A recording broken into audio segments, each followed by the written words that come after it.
Have you ever felt stuck? Like you're running on a treadmill, putting in all the effort but going nowhere? Maybe you're waiting for that big break, that one lucky moment that will change everything. Well, what if I told you the most powerful force for change isn't outside of you, but within you? It's your mindset. Today, I want to share a simple yet profound story that completely shifted my perspective on this. It's the story of a beggar, and it might just change the way you see your own life. Imagine a busy city street, people rushing past, a symphony of hurried footsteps and distant sirens. On a dusty corner sits a beggar. He's been there for years, a familiar fixture in the urban landscape. Beside him is a worn-out cardboard sign. Scrolled in faded marker are the words, "I'm blind, please help." Day after day, a few kind souls would drop a coin or two into his cup. The clinking was sparse, a lonely sound against the city's noise. His days were a long, monotonous wait for small acts of charity. He felt invisible, defined by his lack and his inability to see the world around him. His reality was his sign, a plea for help based on what he lacked. One crisp morning, a young woman, a marketing professional with a keen eye for words, stopped in front of him. She saw the sign, the nearly empty cup, and the deep lines of resignation on his face. She didn't drop a coin. Instead, she asked, "Sir, may I rewrite your sign for you?" The beggar was suspicious. Why would anyone want to do that? What difference could a few words make? But he was also desperate. "Go ahead," he mumbled. "It can't get any worse." The woman took out a fresh marker from her bag, flipped his cardboard over to the clean side, and wrote a new sentence. She placed it back in front of him and said, "I wish you a good day," before disappearing into the crowd. Within minutes, something incredible started to happen. The clinking in his cup became more frequent. Not just clinks, but the soft thud of folded bills. People were stopping, reading the sign, and their faces would soften. Some even paused to say a kind word. The sound of generosity was overwhelming. By the end of the day, his cup was overflowing. He had never collected so much in a single day. He was stunned, bewildered, and deeply curious. What magical words had this woman written? A few days later, he heard the familiar click of the young woman's heels approaching. He recognized her scent and her gentle voice as she asked, "So, how are things going?" He held up his heavy cup, the coins and bills, a testament to his newfound fortune. "It's been amazing," he said, his voice filled with awe. "What did you write on my sign?" The woman smiled kindly. "I wrote the same thing," she replied, but in different words. She leaned in and whispered, "Your old sign said, 'I'm blind, please help.' My sign says it's a beautiful day, and I can't see it." Let that sink in for a moment. It's a beautiful day, and I can't see it. Both signs stated the same fact. The man was blind, but the first sign focused on the problem, on the lack, on the "I need."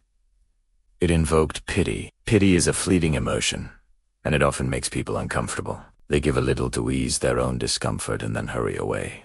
The second sign, however, did something entirely different. It didn't just state a problem. It created a connection. It first made people acknowledge something they were experiencing and perhaps taking for granted: the beauty of the day, the sunshine, the blue sky, the vibrant life of the city. It reminded them of a gift they possessed, and then it contrasted that gift with the man's reality. "And I can't see it." This didn't just ask for pity. It sparked empathy and gratitude. People weren't just giving to a blind man. They were sharing their joy.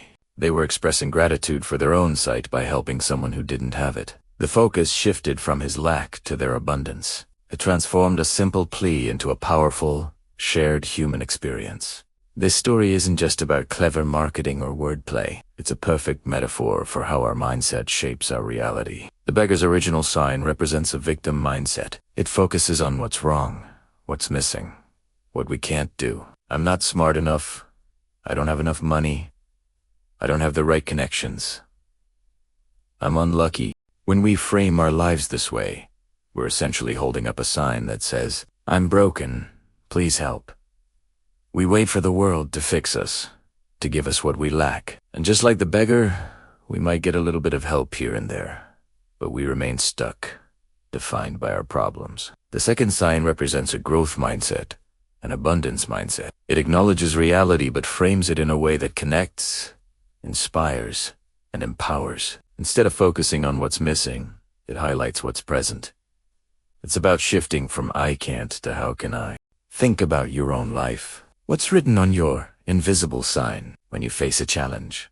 Is your internal monologue, "This is too hard, I'm going to fail"? Or is it, "This is a beautiful opportunity to learn and grow, even though it's challenging"? When you're looking for a new job, is your sign, "I'm unemployed, please hire me"? Or is it, "I have valuable skills and a unique perspective to offer, and I'm excited to contribute to a great team"? See the difference? The first is a plea from a place of lack. The second is an offer from a place of value. Changing your mindset isn't about ignoring problems or pretending everything is perfect. The beggar was still blind. The challenges in your life are still real. It's about changing your perspective on those challenges. It's about rewriting the story you tell yourself. So, how do we do this? How do we rewrite our own signs? It starts with awareness.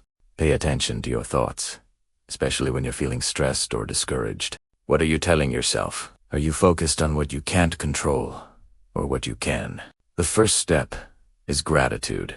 Just like the sign reminded people of the beautiful day, start your day by acknowledging what's beautiful in your own life. It doesn't have to be big. The warmth of your coffee, a message from a friend, the fact that you woke up today. Gratitude rewires your brain to look for the positive. It shifts your focus from what you lack to what you have. The second step is to reframe your language. Replace "I have to" with "I get to." You don't have to go to work. You get to have a job that provides for you. You don't have to work on a difficult project. You get to sharpen your skills and prove your capabilities. This simple switch changes a chore into an opportunity. Instead of saying, "I can't do this," ask, "How can I do this?" Or what's the first small step I can take? The third step is to focus on contribution instead of need. The beggar's first sign was all about his need. The second one implicitly allowed others to contribute from their abundance. Ask yourself, what value can I bring to this situation? How can I help? What can I learn?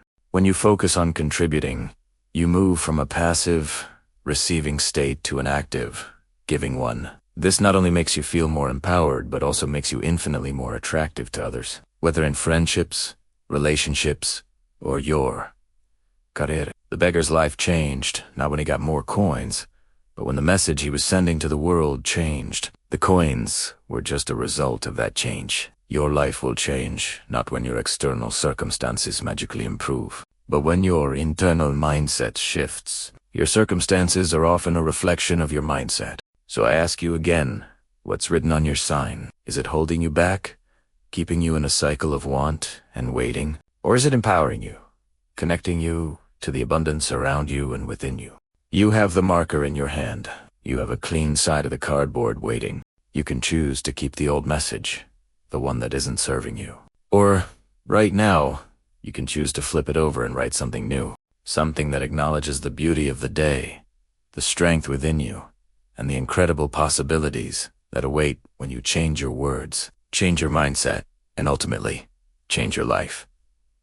Thank you so much for spending this time with me today. If this story resonated with you, please give this video a thumbs up and share it with someone who might need to hear this message. And don't forget to subscribe for more content to help you build a life you love. What are you rewriting on your sign today? Let me know in the comments below.